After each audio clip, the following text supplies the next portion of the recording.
Jaundice. Jaundice is usually detectable clinically when the plasma bilirubin exceed 40 micromole पर litre. ठीक है, 40 micromole पर litre से ज़्यादा अगर अपन को प्लाज्मा बिलिरुबिन देखने को मिल जाए, प्लाज्मा बिलिरुबिन एक्सीड 40 माइक्रोमोल पर लीटर 2.5 मिलीग्राम पर डेसीलीटर से ज़्यादा हो जाए तो उसको क्या कहेंगे, क्लिनिकली डिटेक्ट होगा ये. The cause of jaundice overlap with the cause of abnormal LFTs discussed above. In the patient with the jaundice, it is useful to consider whether the cause may be prehepatic, hepatic, or posthepatic, and there are often important clues in the history. ठीक है, तो अपन इसके काज देखेंगे आगे. 22.16 में देखते हैं.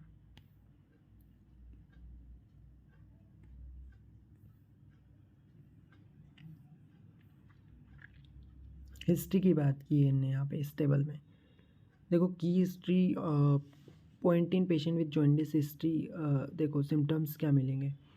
Symptoms itching preceding jaundice, abdominal pain मिलेगा, वेट लॉस रहेगा, chronic liver disease and malignancy में अपन को वेट लॉस मिल जाता है. Abdominal pain due to stones भी हो सकता है.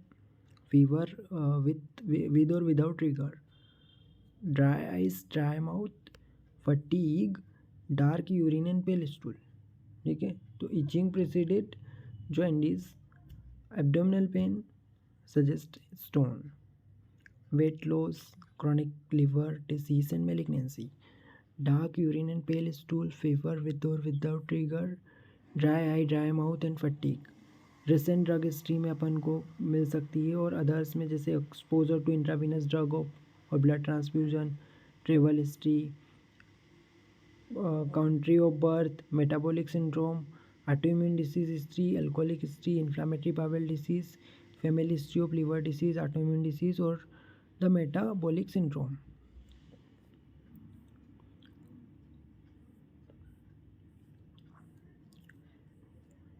आप सबसे पहले देखेंगे pre hepatic. This is cause either by the hemolysis और congenital hyperbilirubinemia and characterize by isolated raised bilirubin level. तो यहाँ पे हीमोलाइसिस होगी. ठीक है, प्री हिपेटिक में क्या होता है, हीमोलाइसिस वाला रहेगा या कंजेनाइटली हो सकता है हाइपरबिलिरुबिनीमिया. इसमें आइसोलेटेड बिलिरुबिन राइज लेवल देखने को मिलेगा. Haemolysis destruction of RBC. ठीक है, और there marrow precursor causes increase bilirubin production. तो अपन ने क्या कि आरबीसी का डिस्ट्रक्शन मेन काज हीमोलाइसिस का. Jaundice due to haemolysis is usually mild because a healthy liver can excrete a bilirubin load 6 time greater than the normal before unconjugated bilirubin accumulate in the plasma. तो haemolysis जो है ना, ये इसकी वजह से जो जॉन्डिस होता है माइल्ड वाला होता है, क्योंकि क्या है आपका लीवर जो है वो एक्सक्रीट कर देता है bilirubin load 6 time greater then normal before unconjugated bilirubin accumulate in the plasma. This does not apply to newborns who have less capacity to metabolize bilirubin. जो एडल्ट होते हैं ना वो तो इजीली मेटाबोलाइज कर देते बिलिरुबिन को अगर एक्सेस प्रोडक्शन हो रहा है तो भी हेमोलाइसिस से. लेकिन अगर चिल्ड्रन की बात करें, न्यूबॉर्न्स की बात करें तो उनमें नहीं हो पाता. न्यूबॉर्न्स में ऐसा नहीं हो पाता क्योंकि वो कैपेसिटी कम रहती है मेटाबोलाइज करने की. Most common form of non hemolytic hyperbilirubinemia is Gilbert syndrome. तो नॉन हीमोलाइटिक वाला जो है वो गिलबर्ट सिंड्रोम है. अपन ने देखा ना कि हीमोलाइसिस की वजह से हो सकता है या कंजेनाइटली. तो जो कंजेनाइटली होगा वो कौन सा होगा, गिलबर्ट सिंड्रोम. ये इनहेरिटेड डिसऑर्डर है बिलिरुबिन मेटाबॉलिज्म का. तो अपन ने जो पढ़ा ना कि प्री हिपेटिक जॉन्डिस में आपका गिलबर्ट सिंड्रोम आ जाएगा. और दूसरा कौन, हीमोलाइसिस. अब hepatocellular result from inability of the liver to transport bilirubin into the bile. इसमें in cases of hepatocellular jaundice result from the inability of the liver to transport bilirubin into bile. यहाँ पे liver enable है, वो transport नहीं कर पा रहा है बिलिरुबिन को बाइल में. ठीक है, occurring as a consequence of parenchymal disease. यहाँ पे किसकी डिसीज़ हो सकती है, पेरेन्काइमल डिसीज़ हो सकती है, जिसकी वजह से आपका लीवर बिलिरुबिन को ट्रांसपोर्ट नहीं कर पा रहा है बाइल में. Bilirubin transport across the extrahepatocyte may be impaired at the point between the uptake and unconjugated bilirubin into the cell and transport of unconjugated bilirubin into the canaliculi. तो bilirubin transport की बात कर रहे हैं hepatocytes के through may be impaired at the point between the uptake of unconjugated bilirubin into the cells and transport of conjugated, मतलब कि Uptake कर रहे हैं अनकंजुगेटेड का और उसको ट्रांसपोर्ट करना है कंजुगेटेड के रूप में, है ना। तो इसमें डिफ़ॉल्ट आ रहा है कि वो या तो अपटेक नहीं कर पाए या ट्रांसपोर्ट नहीं कर पाए। In addition swelling of cell and edema resulting from the disease itself may cause obstruction of biliary calculi। तो यहाँ पे क्या हो जाएगा, सेल्स में स्वेलिंग एडिमा, ये क्यों हो रहा है सेल्स की स्वेलिंग और एडिमा, क्योंकि ऑब्स्ट्रक्शन हो रहा है बिलियरी कैनालिकुली की वजह से। Hepatocellular jaundice, the concentration of both unconjugated and conjugated bilirubin in blood increase. तो यहाँ पे हेपेटोसेलुलर टाइप का जो अपन ने पढ़ा, इसमें क्या रहेगा, अनकंजुगेटेड और कॉन्जुगेटेड दोनों तरीके का अपन को बिलिरुबिन ब्लड में इंक्रीज मिलेगा। क्योंकि यहाँ पे लीवर में डिफेक्ट है, तो अनकंजुगेटेड बन के, तो अनकंजुगेटेड ऊपर से आया, वो भी लीवर मेटाबोलाइज नहीं कर पाया, और ये उसको कंजुगेटेड में कुछ को कन्वर्ट कर भी देगा, तो वो आगे नहीं जा पाएगा ऑब्स्ट्रक्शन की वजह से।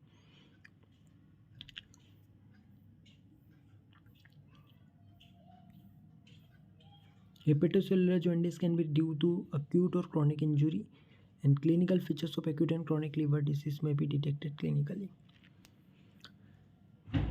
Characteristically, jaundice due to the parenchymal liver disease is associated with increased transaminase, but increase in other LFT including cholestatic enzymes। देखो ट्रांसअमाइनेज में AST LT का लेवल इंक्रीज मिलेगा, और साथ में दूसरे भी मिल सकते हैं जैसे कि GGT का लेवल और ALP का लेवल। GGT और ALP ये भी कोलेस्टेटिक एंजाइम्स होते हैं, GGT और ALP ये भी बढ़े हुए मिलेंगे। may occur and suggest specific etiologies। Acute jaundice is the presence of ALT of more than 1000 unit per liter is highly suggestive of infectious cause। अगर ALT का लेवल 1000 से ज़्यादा मिल रहा है तो ये क्या इन्फेक्शियस काज की वजह से हुआ है, हेपेटाइटिस A और B की वजह से, ड्रग्स और हेपेटिक इस्कीमिया की वजह से।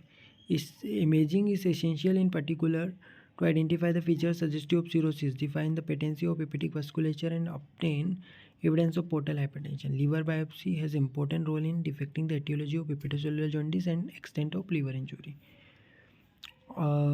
अगला जो देख रहे हैं अपन कौन सा, ऑब्स्ट्रक्टिव, ठीक है। तो ऑब्स्ट्रक्टिव वाला जो है इसको कोलिस्टेटिक जॉन्डिस भी कहेंगे। तो इसमें क्या होगा, hepatocytes, failure of hepatocyte to initiate bile flow, यहाँ पे बाइल का फ्लो नहीं हो पाएगा ऑब्स्ट्रक्टिव वाले में, ठीक है। Obstruction of the bile duct और पोर्टल ट्रैक्ट, कहीं बाइल डक्ट में ऑब्स्ट्रक्शन आ गया, पोर्टल ट्रैक्ट में ऑब्स्ट्रक्शन आ गया, obstruction of bile flow into extrahepatic bile duct, intrahepatic से एक्स्ट्राहेपेटिक में नहीं जा पाएगा। तो यहाँ पे एक्स्ट्राहेपेटिक बाइल डक्ट में ऑब्स्ट्रक्शन आ गया, बाइल डक्ट में आ गया ऑब्स्ट्रक्शन, या पोर्टल ट्रैक्ट में, या failure of hepatocyte to initiate bile flow.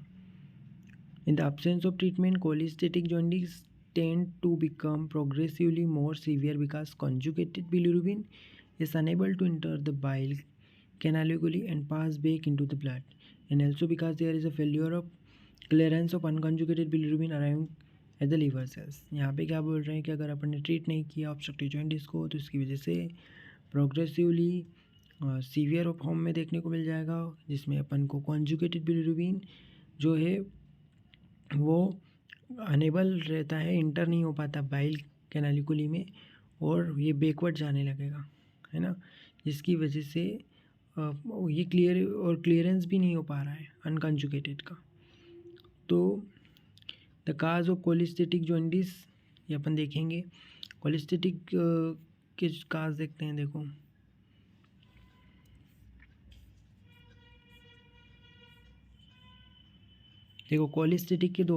कोलिस्टेटिक jaundice के काज में क्या क्या चाहेंगे, हेपेटिक और पोस्ट हेपेटिक। हेपेटिक में primary biliary cholangitis, primary sclerosing cholangitis, biliary cholangitis, sclerosing cholangitis, alcohol, drugs, hepatic infiltration में लिम्फोमा, ग्रेनुलोमा, माइलोड और metastasis. Cystic fibrosis, severe bacterial infection, pregnancy, chronic right heart failure और inherited cholestatic liver disease, benign recurrent intrahepatic cholestasis. So basically primary biliary cholangitis और primary sclerosing cholangitis ये सारे intrahepatic cause हैं. Alcohol, drugs, hepatic infiltration, cystic fibrosis, severe bacterial infection, pregnancy और inherited cholestatic liver disease और chronic right heart failure. अब extra hepatic में carcinoma जैसे ampullary, pancreatic, bile duct, liver metastasis, ये सारे carcinoma. Choledocholithiasis, parasitic infections, chronic pancreatitis और traumatic biliary structure बन गए ट्रॉमा की वजह से. पैरासाइटिक इन्फेक्शन, कोलिडियोकोलिथियासिस और क्रोनिक पेनक्रियाटाइटिस ये सारे एक्स्ट्रा हेपेटिक काज हैं कोलेस्टेटिक जॉइंटिस के. एक्स्ट्रा हेपेटिक में कोलिडियोकोलिथियासिस, पैरासाइट, ट्रॉमा और क्रोनिक पेनक्रियाटाइटिस, कार्सिनोमा. और इंट्राहेपेटिक में cystic fibrosis, pregnancy, severe bacterial infection, inherited cholestatic liver disease. Example benign recurrent intrahepatic cholestasis, alcohol, drugs, primary sclerosing cholangitis और primary biliary कोलिंजाइटिस.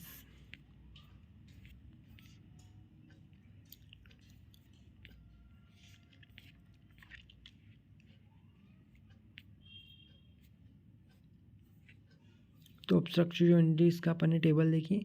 अब cholestasis में भी result from detect to more than one of this level, those confined to the extrahepatic bile duct. And चलो clinical features comprise those due to cholestatic itself, those due to the secondary infection and those to underlying conditions. Clinical features देखते हैं अपन इसमें कोलिस्टेटिक jaundice के. तो देखो early feature में jaundice होगा, dark urine, पेल stool और प्लूराइटिस. क्या क्या सिम्टम आएंगे? डार्क यूरिन, ठीक है, डार्क यूरिन, पेल स्टूल, जॉइंटिस और प्लूराइटिस. आपका यूरिन का कलर डार्क रहेगा, प्लूराइटिस होगा, पेल स्टूल और जॉइंटिस. लेट फीचर में malabsorption, vitamin A, D, E, K का एब्जॉर्प्शन नहीं होगा. Weight loss, steatorrhoea, osteomalacia, xanthelasma and xanthoma. और कोलिंजाइटिस की वजह से क्या फीचर आते हैं? फीवर, रिगर और पेन. ठीक है, अगर पेन कब होगा? जब गालस्टोन प्रेजेंट होगा. ठीक है, और कोलिंजाइटिस की वजह से फीवर एंड रिगर आएगा. तो क्लिनिकल फीचर आ गए. अब यहाँ पे ये चार्ट देखते हैं, इसको इन्वेस्टिगेशन कैसे करते हैं जॉन्डिस का. ये हमने सारा ऑब्स्ट्रक्टिव जॉन्डिस भी हो गया. अब अपन देखते हैं इसके कुछ इन्वेस्टिगेशन. हिस्ट्री एंड एग्जामिनेशन, जैसे serum for biochemical liver test. LFT कराने के लिए अपन सीरम लेंगे, यूएसजी करा लेंगे और यूरिन एंड बिलिरुबिन चेक कराएंगे. यूरिन टेस्ट कराएंगे ताकि बिलिरुबिन चेक करें उसमें. और जैसे isolated bilirubin rice, other LFT normal है लेकिन बिलिरुबिन लेवल राइस है और अल्ट्रासाउंड में कुछ नहीं मिला, यूरोबिलिनोजन प्रेजेंट है, तो प्री हेपेटिक जॉन्डिस हो सकता है. प्री हेपेटिक में जैसे अगर अनकंजुगेटेड बिलिरुबिन बढ़ा हुआ है तो वहाँ पे अपन ब्लड फिल्म कराएंगे, आरबीसी काउंट चेक कराएंगे, कोम टेस्ट से पता चल जाएगा हेमोलाइसिस हुआ है कि नहीं हुआ है. या अगर वो सब नॉर्मल है तो गिलबर्ट सिंड्रोम प्रेजेंट हो गया. अगर कॉन्जुगेटेड बिलिरुबिन अगर बढ़ा हुआ है तो वो डबिन्सन जॉनसन या रोटार होगा. ठीक है, तो डबिन्सन जॉनसन और रोटार, ठीक है, उसमें कॉन्जुगेटेड बिलिरुबिन राइस मिलता है in cases of pre hepatic jaundice. और गिलबर्ट सिंड्रोम में अनकॉन्जुगेटेड. फिर राइज्ड कॉन्जुगेटेड, अगर किसी में कॉन्जुगेटेड बिलिरुबिन बढ़ा हुआ है, एलएफटी एबनॉर्मल है तो और कोई बिलियरी डिसीज नहीं है तो यहाँ पे हेपेटोसेल्युलर जॉन्डिस होगा. जिसमें कि अपन को देखो हेपेटोसेल्युलर जॉन्डिस में एलएफटी एबनॉर्मल आ रहा है और कॉन्जुगेटेड बिलिरुबिन का लेवल बढ़ा हुआ मिलेगा. तो clotting, hepatic serology, immunoglobulins, auto antibodies, copper studies और iron study. Copper study Wilson disease के लिए कराते हैं, आयरन स्टडी कराएंगे हीमोक्रोमेटोमाइसिस के लिए, और हेपेटाइटिस, इम्यूनोग्लोबिन्स ये सब देखेंगे. अगर किसी में कॉन्जुगेटेड बिलिरुबिन बढ़ा हुआ है, एलएफटी एबनॉर्मल है और बिलियरी डिसीज़ का एविडेंस है उधर बिलियरी डिसीज का एविडेंस नहीं था तो हेपेटोसेलुलर था। अगर बिलियरी डिसीज का एविडेंस है तो बिलियरी ऑब्स्ट्रक्शन, ऑब्स्ट्रक्टिव जॉन्डिस हो सकता है और कोलिंजियोग्राफी, एमआरसीपी और ईआरसीपी करा लेंगे अपन। Clinical features suggesting an underlying cause of cholestatic jaundice. Cholestatic jaundice के लिए कुछ क्लिनिकल फीचर्स देखते हैं, जैसे कि जो अगर स्टेटिक वाला है और इंक्रीजिंग, तो जैसे कार्सिनोमा हो सकता है, primary biliary cholangitis, primary sclerosing cholangitis, इसकी वजह से स्टेसिस होगा। अगर स्टेटिक टाइप का जॉन्डिस, अगर फ्लक्चुएटिंग टाइप का जॉन्डिस है तो वहाँ स्ट्रिक्चर, पेनक्रियाटाइटिस, कोलिडोंकल सिस्ट और primary sclerosing cholangitis. Abdomen pain, इसमें पेनक्रियाटाइटिस, कोलिडियोकोलिथियासिस और कोलिडोकल सिस्ट। कोलिंजाइटिस क्यों, इसमें क्या मिलेगा, stone structure, choledochal cyst. Abdomen scar क्यों, ड्यू टू स्टोन और structure. Irregular hepatomegaly, hepatic carcinoma की वजह से। Occlude blood in stool, ampullary tumour. Abdominal mass in cases of carcinoma, pancreatitis और choledochal cyst. Palpable gallbladder in cases of carcinoma below the cystic duct.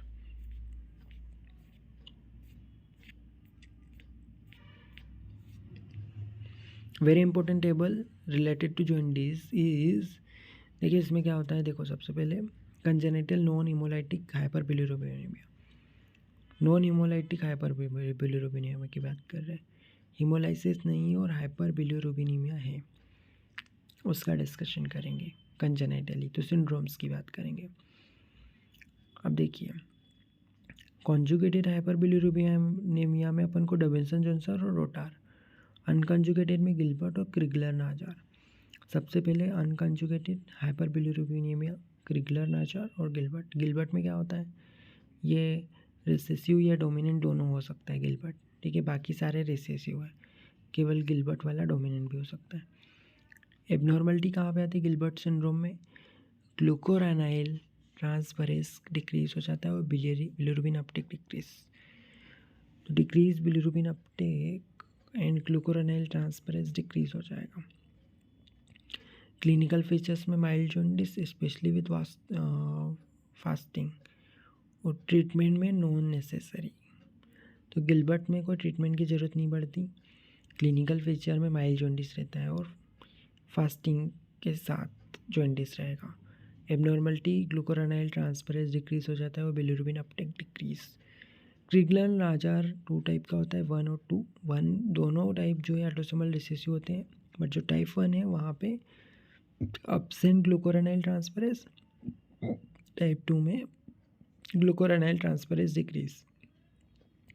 तो इसकी वजह से clinical feature type 1 में क्या आएंगे, rapid death in neonates, kernicterus हो सकता है न्यूनेट्स में, है ना, ब्रेन का जॉन्डिस, और जब बिलिरुबिन ब्रेन को क्रॉस कर जाए तो कार्निक टेरस, और टाइप 2 वाले में न्यूनेट्स में मिलेगा। ट्रीटमेंट में फिनोबार्बिटोल, फोटोथेरेपी और लीवर ट्रांसप्लांट। अच्छा, डबिन्सन जॉनसन ऑटोसोमल रिसेसिव, रोटार वाला भी ऑटोसोमल रिसेसिव है, दोनों में माइल्ड जॉन्डिस और दोनों में कोई ट्रीटमेंट की ज़रूरत नहीं पड़ती। डबिन्सन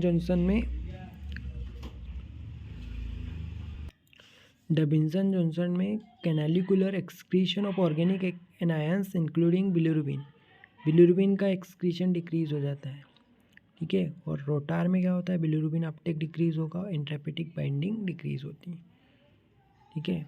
तो bilirubin Uptake is decrease in cases of rotor और इंट्राहेपेटिक बाइंडिंग नहीं हो पाती रोटार में, और बिलिरुबिन अपटेक भी डिक्रीज हो जाता है। और डबिन्सन जॉनसन में कैनालिकुलर एक्सक्रीशन नहीं हो पाएगा, ठीक है।